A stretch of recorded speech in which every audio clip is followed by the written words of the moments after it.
চট্টগ্রামে ৫ ম্যাচ সিরিজের প্রথম টি-20তে জিম্বাবুয়ের বিপক্ষে টস জিতে ফিল্ডিংয়ের সিদ্ধান্ত নিয়েছে বাংলাদেশ। টি-20তে অভিষেক হয়েছে তানজিদ তামিমের।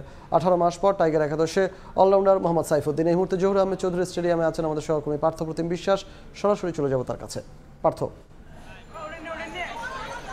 বিশ্বকাপের আগে ঘরের মাঠে শেষ টি-20 সিরিজে অংশ নিচ্ছে বাংলাদেশ এবং জিম্বাবুয়ের মধ্যকার আজকে প্রথম টি-20 ম্যাচ কিছুক্ষণের মধ্যেই শুরু হবে। তবে সেক্ষেত্রে যেটি আমরা দেখছি, বাংলাদেশ দল টসে জিতে বোলিং করার সিদ্ধান্ত নিয়েছে এবং তানজিদ হাসান প্রথমবারের মতো তার টি-20তে অভিষেক হয়েছে। এর আগে ওয়ানডেতে অভিষেক হলেও 15টি ওয়ানডে ম্যাচ খেলেছে। আজকে জিম্বাবুয়ের ম্যাচের মধ্য দিয়ে কিন্তু টি-20তে তার অভিষেক হচ্ছে। অন্যদিকে আরেকটি বিষয় জানিয়ে রাখি, চট্টগ্রামবাসী আসলে এই যে যখন জহুর আহমেদ চৌধুরী স্টেডিয়ামে কোনো খেলা হয় সব সময় বাংলাদেশ দলকে সমর্থন জানাতে আসে। আজকেও প্রচণ্ড রোদ, প্রচণ্ড গরমের মধ্যেও কিন্তু আমরা দেখছি বিভিন্ন বয়সী মানুষ আজকের বাংলাদেশ এবং জিম্বাবুয়ের মধ্যে যে খেলা, সেই খেলা দেখতে তারা মাঠে প্রবেশ করছেন। আমরা দেখেছি বিকেলের পর থেকেই 3টা থেকে 3:30 4টার পর থেকে মানুষজন কিন্তু এই জহুর আহমেদ চৌধুরী স্টেডিয়ামে আসতে শুরু করেছেন এবং আপনারা দেখতে পাচ্ছেন সবাই কিন্তু জিম্বাবুয়েকে বা বাংলাদেশের মধ্যকার যে খেলা অনুষ্ঠিত হবে বাংলাদেশ দলকে সমর্থন জানাতে সবাই কিন্তু এই মুহূর্তে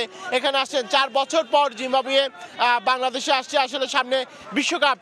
সেই কারণে অন্তত এই জিম্বাবুয়ের সাথে বাংলাদেশ ভালো খেলবে সেই প্রত্যাশাই কিন্তু করছেন ক্রীড়ামোদী দর্শকরা। তারা বলছেন বাংলাদেশ দল যদি জিম্বাবুয়ের সাথে ভালো খেলে, বাংলাদেশ দল যদি সিরিজ জয় করতে পারে, তাহলে একটি আত্মবিশ্বাস নিয়ে তারা বিশ্বকাপে যেতে পারবেন এবং সেই বিশ্বকাপের মাটিতে ভালো খেলবেন সেই প্রত্যাশাটুকুই কিন্তু তারা করছেন। শুধু চট্টগ্রাম শহরের কিংবা আশেপাশের মানুষজনই যে এই খেলা দেখতে এসেছেন তা কিন্তু নয়। আমরা দেখেছি বিভিন্ন জেলা উপজেলাগুলো থেকেও মানুষজন আজকে কিন্তু বাংলাদেশ এবং জিম্বাবুয়ের যে মধ্যকার প্রথম টি-20 ম্যাচ সেটি দেখতে সাগরিকা জহুর আহমেদ চৌধুরী স্টেডিয়ামে আসছেন। তার কারণ হচ্ছে আজকে শুক্রবার হওয়ার কারণে এবং খেলা যেহেতু সন্ধ্যার পর 6টার পরে অনুষ্ঠিত হচ্ছে, গরম কিছুটা কম রয়েছে। সকালে যে গরমের তীব্রতা থাকে সেই গরমের তীব্রতা অন্তত এখন কম রয়েছে। একটু জানিয়ে রাখি, আকাশ কিছুটা মেঘলা থাকলেও প্রচণ্ড বাতাস রয়েছে। গরমের যে তীব্রতাটা ছিল সেই তীব্রতাটা কিছুটা কমে এসেছে। সেক্ষেত্রে সাধারণ মানুষজনের জন্য আমরা দেখছি মাঠের বাইরে কিন্তু পানির ব্যবস্থা করা হয়েছে এবং মানুষজন কিন্তু গরমের থেকে বাঁচতে সেই পানীয় পান করছেন।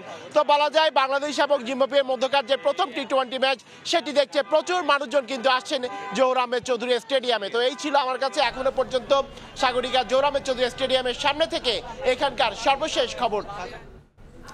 চট্টগ্রামের জহুর আহমেদ চৌধুরী স্টেডিয়াম এলাকা থেকে আমাদের সঙ্গে যুক্ত হয়েছিল সহকর্মী পার্থপ্রতিম বিশ্বাস।